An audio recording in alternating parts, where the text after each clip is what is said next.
Good afternoon, everyone, and welcome to our next presentation. Our next presenter is Orex Minerals, Inc., and presenting on behalf of the company is Dale Brittliffe, technical advisor for the company. Dale, over to you. Thanks, Derek. Hi, everybody. Good afternoon. Welcome from sunny Vancouver here. I'm here sitting in for Ben Whiting, who normally would give this presentation, so I have some very large boots to fill, but I'll see how I go. I'm pretty sure I can cover the content here. The title is Exploring for Silver and Gold in Mexico and Canada. As you'll see, we are really focused in Durango State in Mexico, but we'll progress through here. The usual forward-looking statements. Of course, I'm going to mention things we are planning to do that we would, may, can, and all the rest of it, so be advised. The Belcarra Group, Orex Minerals is part of the Belcarra Group. Currently, there are 3 companies that are involved in this group, all exploration companies. Orex Minerals, obviously, is active in Durango State in Mexico right now. The other company in Mexico is Brittliffe Minerals, of which Steve Cope gave a presentation this morning. And there's Barcele Minerals, which is based in Vancouver, but it owns a Swedish asset. It has a joint venture with Agnico Eagle on the Barcele Gold Project. You can see the list of people here. Our board of directors is very experienced. They've been in the industry for decades. You may recognize many of those names. Of course, the key players in this group were involved in the Orco Silver days back in the early 2000s, and they worked on the La Preciosa gold-silver deposit, which was eventually sold to Coeur Mining back in around 2013. Orex Minerals has been around since then. We've been focused on silver and gold, both in Sinaloa, Durango, and other parts of Mexico. Currently, we just closed a financing. We raised $2.1 million at a price of 8 cents. Currently, I see that the price today is 16 cents. Currently, just hit 18. So that's boding well, and well done for everybody that participated in that raise in the last couple of months. We have 148 million shares out, fully diluted 175 million. And you can see the details there that there is quite a lot of management ownership of the stock. We have 3 projects, as I mentioned. I'll be going over in detail the 2 Mexican ones. The one at the bottom, the Canadian project, Jumping Josephine, was acquired during an acquisition of Astral Mining a few years ago. It was not the primary asset, but it is a neat little gold deposit in southern BC. Well-established history. You may be familiar with the silver trend and the gold-silver trend in Mexico. The silver trend, obviously, through central Mexico, running north-northwest, hosts some of the largest silver deposits to be found in the world, Fresnillo, obviously. But we have a series of very large silver deposits running up through there. You can see from the map that our Coneto project and Sandra Escobar project are firmly centered in that silver trend. You'll also see in the map there below Coneto is a small red dot, and La Preciosa is there too. So you can see that the group here has experience in Durango. We have offices in Durango. We're based there. All our accounting and legal team are based there, as are some consultants and our technical guys. So we have a team in Mexico. During this COVID year that we're having, we're still able to send guys out to have a look at projects, to work projects. Currently, we're gearing up to do to begin a small exploration project on Sandra.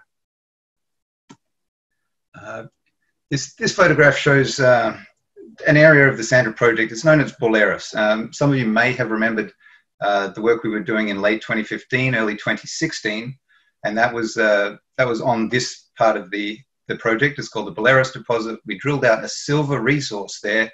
It culminated very quickly in a 43-101 resource. The stock ran very, very fast and very hard on that. We did initiate some metallurgical testing quite soon into the program, and we found that there were a few kinks, but it's not terribly economic at the moment. But I think this occurrence speaks to a much larger mineralized system, and that's the subject I'm going to talk about now with the joint venture between Pan American Silver and ourselves. The map here shows the setup.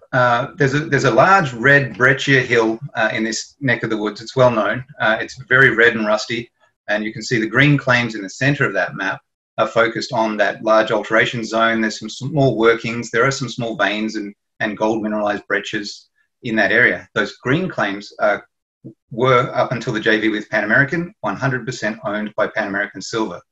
The blue claims there were the original Canasil Orex joint venture of 2015. Over the last couple of years, work here has slowed down as we were rearranging and consolidating this project. Pan American Silver has successfully bought out Canasil's share of our claims, and now we have initiated a joint venture between ourselves and Pan American Silver. The deal going ahead is that this consolidated package of claims is owned by 60% by Pan American Silver and 40% by Orex Minerals. A couple of points of note on this map is just to the right of those green claims, you'll see Cross Pix. That's the small artisanal San Francisco mine. That's a high-grade vein mine. It's an underground mine that's exploiting silver, lead, zinc from a stockwork of veining along the flanks of the Red Hill. It's interesting to note that the head frame of that mine is probably within about 10 or 15 meters of the claim boundary on Pan American's claims. So the consolidated project here allows us access to that altered zone. We can treat this whole project in a complete way, and we can continue our exploration along there. One other thing to note is that the deal is 60-40 in Pan American's favor. We're both contributing to the exploration there, but Orex Minerals will be operating the exploration program coming ahead. One other note is the Cross Pix just to the southeast of the green claims. That's the location of the Boleros deposit, and there is a mineralized corridor that runs up from Boleros right up through the San Francisco mine to the northwest. So that's one corridor that we're looking very closely at, and we're very excited to be proceeding with that. Just a bit of background here, just quickly. These are historical results. This is what got the market excited back in 2015 and 2016. It reflects a broad, flat, mineralized zone. You can see some very exciting widths. True widths of 40 meters, running 359 grams silver. Was very exciting at the time, and we certainly had a lot of interest from the mining companies. This was our resource calculation. It resulted in 33 million ounces of silver at a grade of 106. That's at the Boleros deposit, which we believe is part of a much larger mineralized system. You can see some cross sections that reflect this blanket-like mineralization that's between 20 and 40 meters thick. This we believe now it corresponds to an upper level, low temperature distal manifestation of a larger silver mineralizing system. We're using the analog of La Piteria, which is located about 60 km to the east of us, which is a very large stacked silver base metal deposit that is capped by a silver mineralization zone in rhyolitic tuffs, just like these, that has similar metallurgical issues. So this is quite exciting that analog leads us to believe that there's a lot more to be discovered in this area.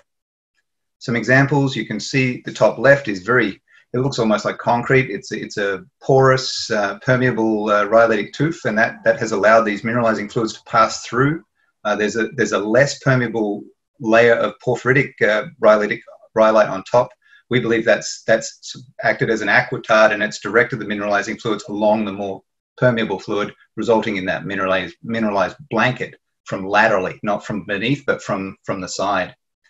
Some of the veins there, obviously, they're quite high grade. You've got over a kilo per ton silver in the bottom left, but the veins do not compose a huge amount of the mineralized resource.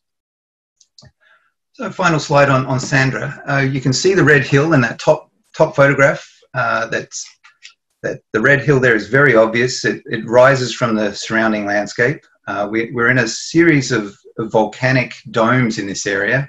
And there is a lot of, there are two regional structures that intersect right in about this area. So it's a very fertile place to look. We know there's a lot of mineralized showings all over the place. The foreground of that upper photo, you can see a truck with some dumps around it. Those are historical mine workings on the Burro zone, which is on the western side of Boleros. The photo is taken from the top of the hill, standing directly on top of the Boleros zone. And the Red Hill is about 3 km away. That entire corridor is prospective. and we're very much looking forward to getting into that, to following up our work. Bottom left, you can see a photo of the small artisanal mine, the San Francisco mine. The little head frame there is sitting there. They're producing a small amount of ore per day.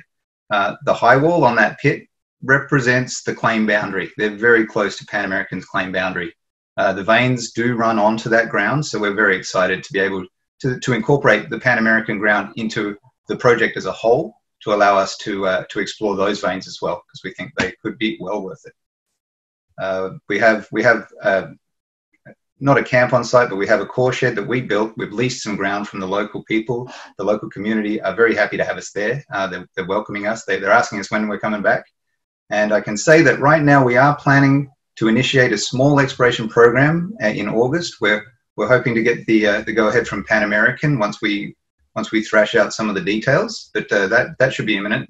We're going to start slow. We're going to build on our geology and geochem, culminating in a drilling program sometime this year, later on in the year. So that's where we are going to be directing our work this year. Moving on, Coneto de Comonfort is a slightly older project in Orex's portfolio. It's a joint venture with Fresnillo. We own 45%, Fresnillo 55%. Fresnillo earned that 55% by spending $6 million over 3 years on exploration. They remain the operator on this one. They finished the last round of drilling, and for now it's sitting idle for the moment while we decide what to do next. There's discussions at the moment on how to proceed with this one. But this is a very old mining camp. It represents a mining camp that's roughly 16 kilometers long by 2 k's wide. It's an erosional window into the upper volcanic sequence. So we see the andesites of the lower volcanic sequence at about the horizon, which seems to be quite a sweet spot for low sulfidation epithermal systems. There's 50 odd quartz veins on the project.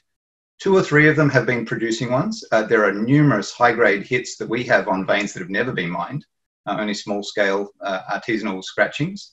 And you can see in the photograph here, the hill in the foreground has a small stone wall at the bottom slopes, but as it goes to the top, you can see the outcrop of one of these quartz veins forming the ridge of that hill. And the hill to the left also has a mineralized quartz vein outcropping on its flanks too. There's a lot of room for exploration here. The last round of Fresnillo drilling, some of the holes were 200 meters apart on key veins. There's plenty of veins to work on yet. So this is a project that is quiet at the moment while we're still working on the plan with Fresnillo on how to advance that one. Some examples of mineralization here. You can see we have named veins here, several named veins, all of them showing appreciable gold and silver mineralization. For example, we have some high-grade numbers. The Santo Nino one, for example, I know it's a deeper hit. It's around 400 meters deep, but 2.7 meters true width, running 4.3 grams gold and 600 silver. One thing to note on that hit is there aren't any drill holes within 100, 200 meters of that one. So we have a lot of areas that we could work on to help define some mineralized shoots in some of these veins that are known to be mineralized but just haven't seen the work. This is an example of some oxide material that we get in one of the veins. It's typical low sulfidation epithermal. This one's oxidized. We have gold and silver mineralization throughout, and that's a very encouraging looking vein there. This photograph here is a good one. It shows that some of these veins can be quite rich. You can see the banding in there. You can see the polyphase development of the veins, opening, the healing. And within that, you can see that we have chalcopyrite, there's pyrite in there. We also have galena and sphalerite as well. So while we're reporting the gold and the silver, there's also quite significant amounts of base metals in some of these veins as well. And these higher grades, we expect to line up into quite well-defined shoots. The data we have to date shows us that we do have shoots developing, but there's more work to be done before we can define these in a bit more clarity. So those were the Mexican projects that we're working on. Both of them were JVs with large companies. I mean, Pan American Silver and Fresnillo represent the 2 largest silver producers in the world. Both of them have JVs with us, and we're very excited to get moving on those. Jumping Josephine here is a small gold deposit located just west of Castlegar in the West Kootenays. It's mineralized at surface. It's a granite-hosted stockwork zone.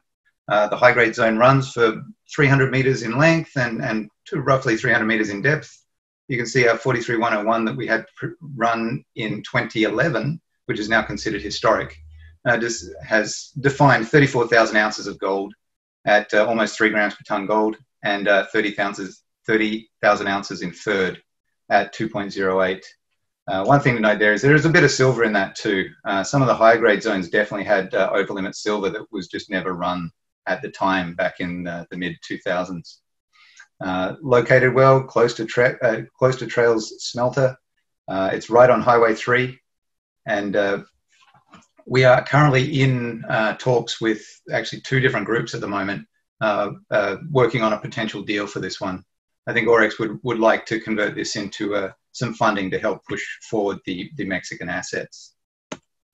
So in summary, 3 projects in 2 jurisdictions. We have JV partnerships with some very well-appointed silver producers, very professional groups. We're proud to be considered to be worthy of that. And so we're established in Durango. We've been there for 20 years. We have a very strong team of professionals both here and in Mexico. And the management team has done it before. Look to the Orco Silver success. So, and as Ben says, there's more to be discovered. Thank you very much, Dale. You've I'll report to Ben that you did very well. He'll check up on me. Don't worry. Perhaps to start the questions off. Maybe let's talk a little bit about Sandra. Obviously, the financing is closed. That's where we're going to see some work this year. When do you expect to get into the field, and when can investors expect first results? Yeah, well, we're working on getting the team going right now. Our guys, we've got a consultant now that's working with us, and we're getting the data to him this week to review and to get himself up to speed. We're planning on initiating a field program in August. So that has yet to be, given Pan American's grace, but they've indicated to us that with the correct protocols, a small, low impact field program is definitely worthwhile. Our original talks set the first year's budget at $1 million. So within that, we're looking to do field sampling, fill in the geological mapping, and refine our drill targets. So that $1 million program will culminate in roughly 2,000 to 3,000 meters of drilling on specific targets. And that's the first 12 months, hopefully initiating in August. Okay. And then I guess the key thing with Sandra is that obviously if Bolaris is the end of the mineralizing system or the low temperature part of it, and I guess this is probably a great view of it, where do you think the feeder is coming from? And in your previous work, or your previous geophysics, do you have any indication as to where the feeder is, where you might get something, some mineralization that's a little more traditional styles of mineralization that's a little more mineable? Yeah, the data we have to date is vectoring us toward the flanks of that red hill, which itself is sitting on the flanks of a very large caldera. There's a 10-kilometer diameter ring structure of which we are on the northeast side. And this area that you can see in the frame of this photograph is littered with little volcanic centers. We're bounded to the east by a larger fault. We did drill on the other side of that, hoping to find a downdropped manifestation of Bolaris back in 2016. We found the right horizon, but it wasn't mineralized. So we do start to infer that mineralization is vectoring us toward the Red Hill. The San Francisco mine is on the flank of that Red Hill, and they're mining sulfides from 30 meters depth. So we have no sulfides to speak of where we are standing on this photograph. So we're moving in that direction.